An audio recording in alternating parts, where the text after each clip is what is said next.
சிம்மம் ராசிக்கு இந்த வாரம் எப்படி இருக்குன்னு பார்க்கலாம். அதாவது 22லேருந்து 28 வரைக்கும். கேது முதல் வீட்டில் இருப்பதனால் இந்த வாரம் உடற்பயிற்சி செய்வது உங்களுக்கு உடல் ஆரோக்கியத்தை மேம்படுத்துவதற்கு ரொம்பவே முக்கியமான ஒண்ணா இருக்கும். ஒரு சிலர் பார்த்தோம்னா உடல் பருமன் பிரச்சனையால இருப்பீங்க. அவங்கெல்லாம் கொஞ்சம் உடற்பயிற்சி செய்யுங்க.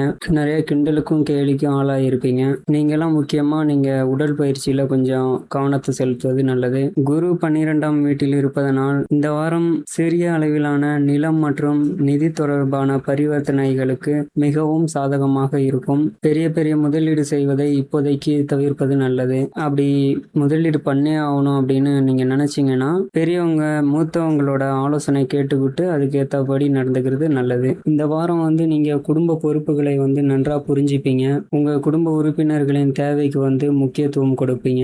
அதே மாதிரி அவங்களோட சந்தோஷத்தையும் அவங்களோட சோகத்தையும் நீங்க பகிர்ந்து கொள்வது நல்லது. அது எதுவா இருந்தாலும் சரி, அது லவ் பண்றதா இருந்தாலும் சரி, இல்ல கணவன் மனைவி கிடையே, இல்லைன்னா அப்பா அம்மாக்காகவாது நீங்க இந்த மாதிரி அவங்களுக்கு ஒரு கேரிங்கா இருந்தாதான் அப்பதான் அவங்க நினைப்பாங்க நீங்க அவங்களுக்கு முக்கியத்துவம் கொடுக்குறீங்க அப்படின்னு. சுய தொழில் செய்து கொண்டு இருக்கிற பெண்களோ ஆண்களோ அவங்களுக்கு பார்த்தோம்னா இந்த வாரம் உங்களுக்கு வெற்றியை கொடுக்கும் வாரமா இருக்கு.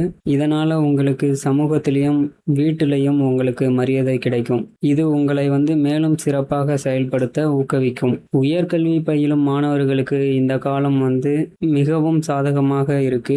நீங்க படிக்கின்ற பாடங்களை ஈஸியா புரிஞ்சுப்பீங்க. இந்த காலத்துல நீங்க உங்களோட ஃபியூச்சர் பிளானுக்கான முக்கியமான முடிவுகளையும் எடுக்கலாம்.